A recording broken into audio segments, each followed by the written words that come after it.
And welcome, everybody. This is Tim McDonald coming to you with another Talent Culture World of Work preview. And today we are talking about workplace violence and preparedness.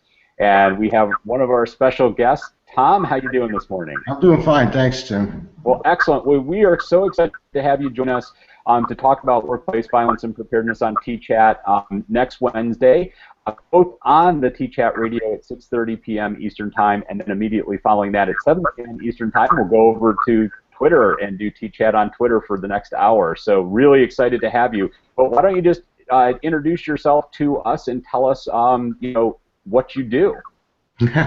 Well, my name is Tom Bronak, and I am I guess you could say, an enterprise resiliency and corporate certification specialist. Enterprise resiliency is the combination of all of the various recovery disciplines under one umbrella, so that everybody speaks the same language and they all have the same tools. And corporate certification has to do with making sure that your company complies with the laws of the countries that you do business in. Simple enough. Excellent, excellent. I am so interested in this topic because it's something that I don't really know that much about, and I'm sure a lot of our viewers aren't going to know a lot about, but we probably should. So maybe you could just give us a little bit of insight of exactly what it means when we say workplace violence, and why should businesses be concerned with it? Well, we sent you a scenario that we thought was very good. Myself, I say myself and Felix Nader. It was about a real-life situation in a company in Long Island. They delivered printing supplies, which were chemically based, to the general area. That's New York, like the whole tri-state area. But they had a distribution site where they would load trucks. They would take orders in, load trucks, and send them out. Well, as it turned out, one time they had a male supervisor and a female supervisor who had gotten married, and the male supervisor had some problems. He got laid off or fired.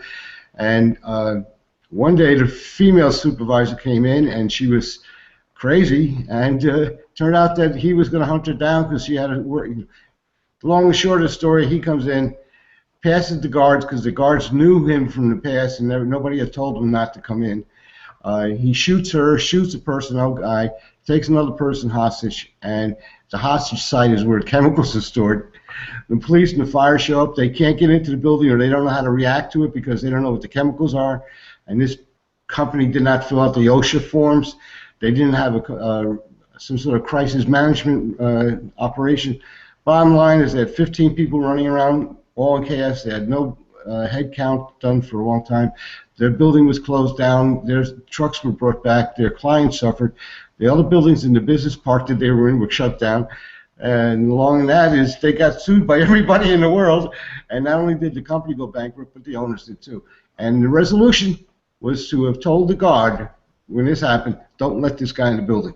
One phone call, and they went busy. So that's the impact of a workplace violence incident to its extent. Well, hopefully not too many people go through all that, but definitely I know this is going to give us a lot to talk about, and we're going to dive a lot deeper into this next Wednesday on TChat. First, we'll have you as our guest on TChat Radio at 6:30 p.m. Eastern Time on Wednesday, and then right after that at 7 p.m. we'll be on Twitter using hashtag TChat. So, Tom, why don't you just tell us and everybody how we can get in touch with you both before TChat and after TChat? In the bottom of my screen, you can see my Twitter handle is @BronakT. You can also get me on email at bronakt@dcag.com. And DCAG stands for Data Center Assistance Group, and it's I have a website at www.dcag.com. And you can view all sorts of examples of my work. It's free, downloadable. I don't protect it. It's public domain. I just feel everybody should have the benefit from it.